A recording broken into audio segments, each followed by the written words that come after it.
PFT Live Tuesday edition. So the commissioner was talking to former NFL player Marcus Kuhn, an interview for German broadcaster RTL/NTV.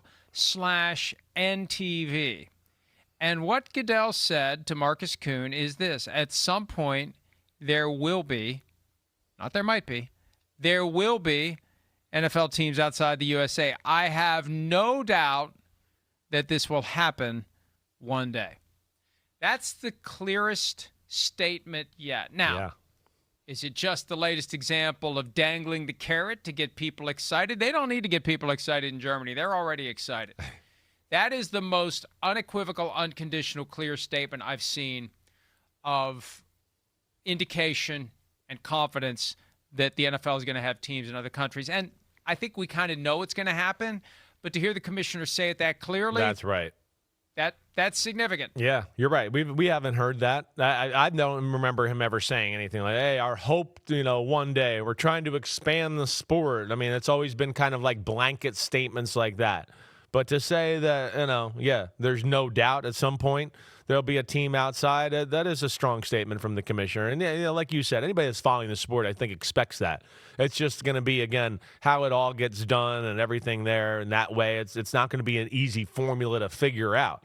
There's no league in the world that would have that kind of consistent travel to go, hey, yeah, we got a regular season game in a time zone 7 hours from now, and we're going to go play there and take a 15-hour flight. That's going to be an obstacle. There's no doubt about it. But nonetheless, it will be cool when it does happen, and I look forward to that day. Hopefully I'm alive. But, yeah, it seems inevitable. The obstacles include the travel, and there has been an effort by the NFL to monitor advances in the return of supersonic travel. The Concorde, long gone, but there are different planes. Now, I think the size of the planes, they have to have a whole fleet of them to get the football team and everyone who makes the trip to go play the game in the other country there. But the travel is an issue. The tax rates in the other countries, the exchange rates. What do you do? The mere fact that you're going to have guys who say, I don't want to play in London. I don't want to live in Germany. Exactly. I didn't sign up to play pro football to get shipped off to Australia. Not that they would ever have a team there, but and I think the ultimate perfect end configuration of the NFL would be a division with 4 European teams and a division with 4 Pacific teams. And the NFC gets one of them, and the AFC gets the other. And then you got 5 divisions per conference of 4 teams each, and that gets you to 40. I think that would be the way to make it happen. But that means 8 new teams, and I think the NFL doesn't want to go from 32 to 40. No, they would go much. incrementally. Yeah. They've gone in my lifetime. Not in my lifetime, in the years that I've been paying attention to the NFL, since 1972, December 23, Immaculate Reception game, they've gone baby steps, 26 to 28, 28 to 30, 30 to 31, 31 to 32. Yeah. And that played out over 40 years. Right. And this is the longest stretch the NFL's ever gone without adding a team. That's how when this happens, it's going to be historic. The last time they added a team was 2002 with the Texans. So I think it will be multiple teams, and they have to ask themselves, what do they want this league to look like? Is it going to be piecemeal, and it's going to screw the schedule up? They really like where it currently is right now with the 32 teams and the schedule formula, and you play every team every 4 years. There's great symmetry there. Right. They didn't have the symmetry in the years before that. So those are issues too. And the last thing I'll say, Super Bowl, he's dangled that as well, but he said something that I think has been evolved into a given. You're not going to have a Super Bowl in a city that doesn't have a team. You got to get the team there first.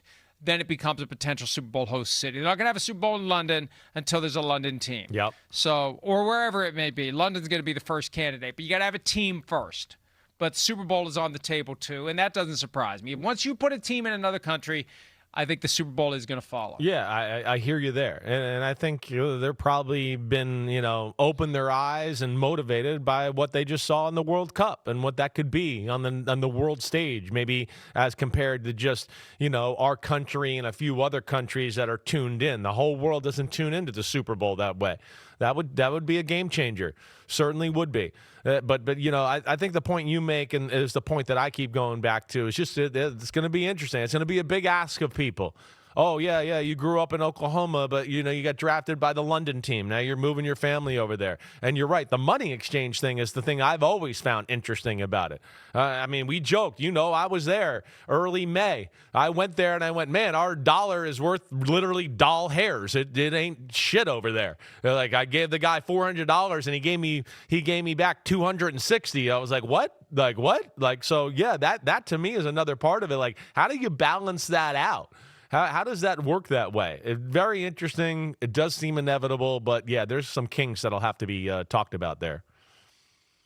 How in the hell did you come up with dollars and doll hairs? Doll Is that hairs. Some play on words. Well, Did you hear never heard that as like a kid. Like, I'll bet you $20 hairs. They say that to the kid. Like, I'll bet you $20 hairs. You can't do that, and then you do it, and they, oh, I got $20 hairs. Hold on, let me get it. Hairs? Yeah, right. It's like one of those. No. Yeah. One of those lame They jokes. didn't try that. They didn't try that stuff on me. They just spanked me for being a smart. Hi, it's Mike Florio. Thanks for watching PFT on YouTube. Hit subscribe for the latest news and analysis from Pro Football Talk.